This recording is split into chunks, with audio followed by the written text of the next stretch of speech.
Louis Riddick joins the show, and Louis, on our show, Steve and I will occasionally tackle a topic with the idea of it being a headline or a storyline. The commissioner is saying he would encourage a team to sign Colin Kaepernick. It's a hell of a headline. The storyline would be if somebody actually did. How likely, Louis, do you feel like that is at the moment? Yeah, Scott, I'm skeptical. I'm skeptical that it's going to actually happen from a pure football perspective, because I think this is a unique offseason in terms of the supply of quarterbacks outweighing the demand, and I think we've seen that play itself out as far as how some of the quarterbacks that have signed accepted below market contracts. There's a guy out there right now like Cam Newton who still can't find a job despite the fact that he's a former league MVP.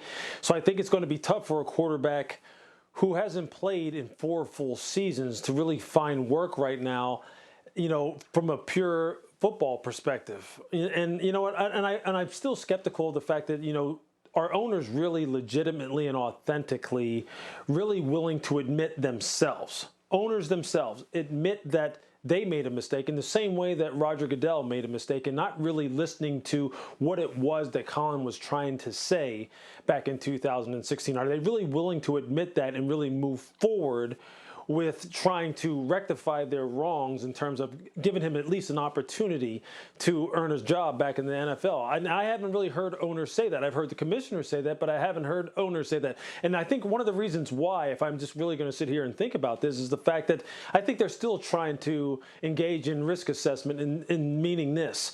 Back in 2016, it was about then him being bad for business. And I think right now, I think the owners make they don't make it a hidden fact that they are really about the bottom line. And I think right now, I think they're going to really try to assess whether or not how it's going to affect their bottom line right now, despite the fact that you've seen other leagues, in sports in North America just say, the heck with the bottom line. We're more interested in doing what is right. If you look to NASCAR and an example that they've set. So I think really right now, it's really not even about the commissioner anymore. I mean, whether you choose to believe the commissioner or not really doesn't matter to me, because he ultimately isn't the one who's going to decide whether or not Colin is going to have a role in the NFL again anyway. It's the owners.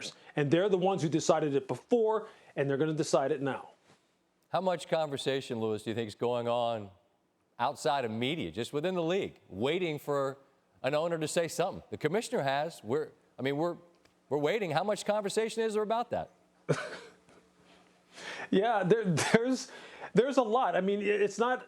I mean, there's a lot. Look, we're having it in the media. I think people within the NFL, in the different organizations, are probably sitting there in their quiet time, in their private time, talking about whether or not, is one of our owners going to actually step up and address the Colin Kaepernick situation. I think everybody is waiting to hear what they are actually going to say regarding him in particular, not throwing money and making statements regarding social justice and how social justice reform needs to happen and how police brutality needs to be addressed, but really addressing Colin Kaepernick in particular, because he's the one who really started this entire movement 4 years ago. It's just that now everyone else is getting behind him, because now people feel it's more safe and everyone feels more comfortable having these quote-unquote uncomfortable conversations. But they are the primary, let's just say they're the primary people who are involved in this that really need to make a big definitive statement, either individually or collectively, and they really have not, concerning Colin himself.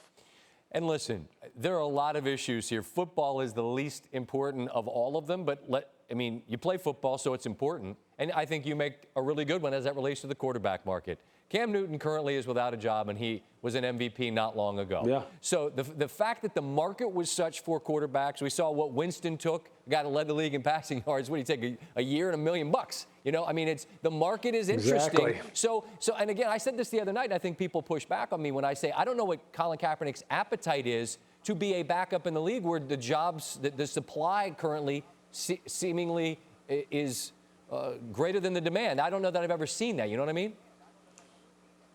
Exactly. Look, and I think there's a lot of unknown right now as far as what Colin's mindset is, as far as how he sees himself fitting into the NFL and fitting into a particular club. Is he okay with being a backup? Is he ready to be the guy who doesn't get all the reps and really is the guy who's in charge of, or rather tasked with, supporting the starter? Is he a guy who still sees himself as being a starter? Is a team willing to go ahead and invest the time in someone who hasn't played for 4 years and invest the time in someone like that to get them ready to be a starter or even get them ready to just be a backup? Because, again, you haven't seen him play the game in 4 years. And given the environment that we're working in as far as this pandemic is concerned, it's almost impossible to really get the answer to those questions in a meaningful way. So a lot of things are stacked against him as far as him really ultimately getting back on a team and getting back on the field. And it's going to come, I think, much later rather than sooner.